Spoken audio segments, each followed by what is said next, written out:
DGR series. It's black. I try to keep everything black.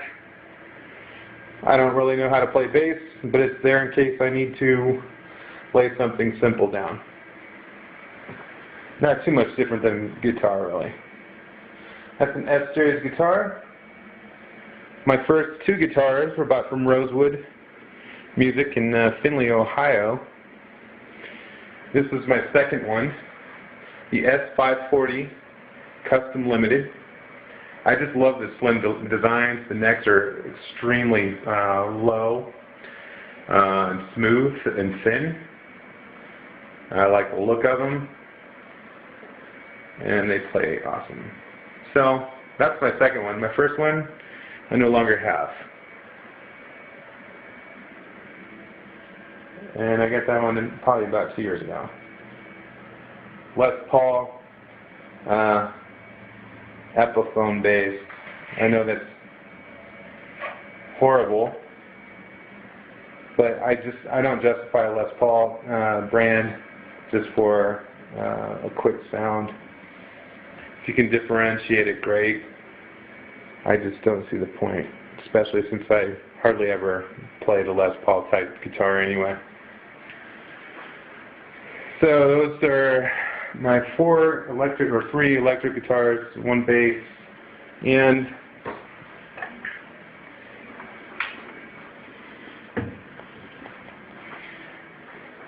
Ibanez acoustic. It's an electric acoustic, plugged directly in.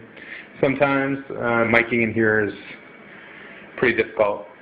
I'm under the idea that if you're going to record through the air without cleaning it up as much as possible by deadening the sound, I think you should just be either in a high-end studio or keep it as dead as possible and run it through effects for any environmental factors.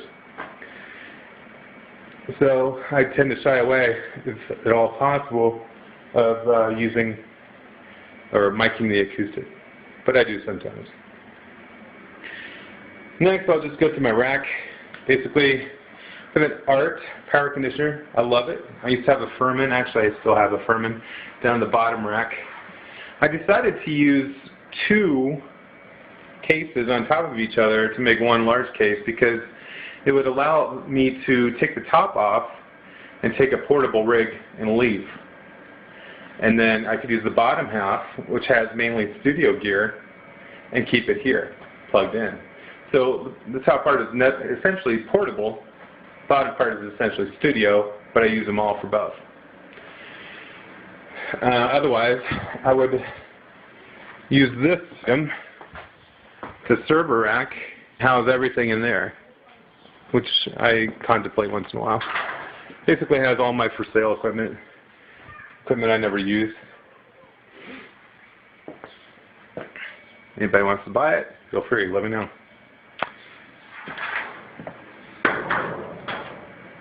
Anyway, back to the rack. So we have the ART power conditioner. I love it. It has a light in back. Right there. So when you're in the back of the rack, you can you have a flashlight instantly available. And it's an awesome feature. Love it.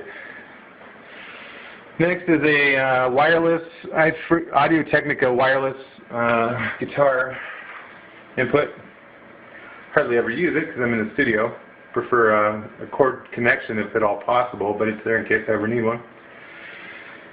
Thirdly would be GCX guitar audio switcher made by Voodoo Labs.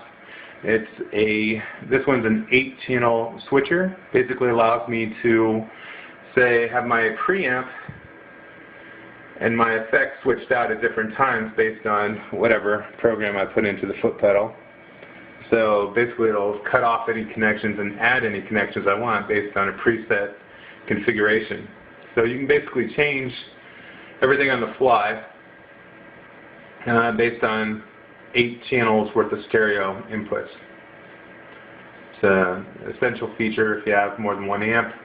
I typically just use it with my one amp. I could essentially take my ADA MP2 and switch off or combine with the Mesa Boogie Studio Pre, but I pretty much decide on one amp and that's what I go with. So I mainly use it to switch out the effects, which consist of GTR 4000. This is I think the version of the DSP 4000 with different presets. Back at the time, they were running about $3,500 for this model, and I think maybe $4,000 for the DSP 4000. I didn't see the point. I mean, if you want to buy extra modules, you can, but this one was geared toward guitar. Excellent quality. I mean, it's about all you'd ever need in an effects unit. They have newer models out. I'm pretty happy with this one. The programming on it is a total bear. There is a PC interface for it, but I've never really used it. I have my presets mainly in already, so I haven't utilized that. So that's basically used for all main effects. It has a low quality set where you can switch between effects without any kind of delays or dropouts. It doesn't use as much processing power. So I would typically use that for a chorus or any special effects, because this thing can do some wild sounds. So that's mainly my main special effects unit. Below it is a Yamaha Pro R3 reverb unit. I would say it's mediocre, but it sounds great on vocals. It's kind of been obsoleted by the reverbs contained within the MR816X preamp. It's really, really awesome reverbs in there, built in. But I have it for live situations on clean sound, or playing around in the studio. Thirdly, I always wanted a TC Electronics M2000. Anticipated it for years. Finally got it a few years ago.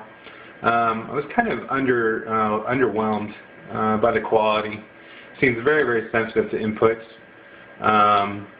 While some of the presets sound great, or the unit itself sounds great, but I would say it's inferior to the Eventide. And since the Eventide pretty much takes care of everything, it doesn't really get much use. So from there we have the Mesa Boogie Studio Pre. I went originally with an MP2. I had it for probably 10-15 years. Decided I want to go with a more natural sound, a real amp, so to speak. Some will argue that the MP2 is not a real amp since it's only digitally controlled, it's not a digital sound. But I just like to be able to turn my volume knob down or up and hear a change in the tone. And Mesa Boogie, of course, can accomplish this very well. I went with the triple rectifier for a while. Did not play well with most of my effects. Leveling was just a total nightmare. So I sold, fortunately, the triple rectifier for a lot of what I had paid for it and got most of my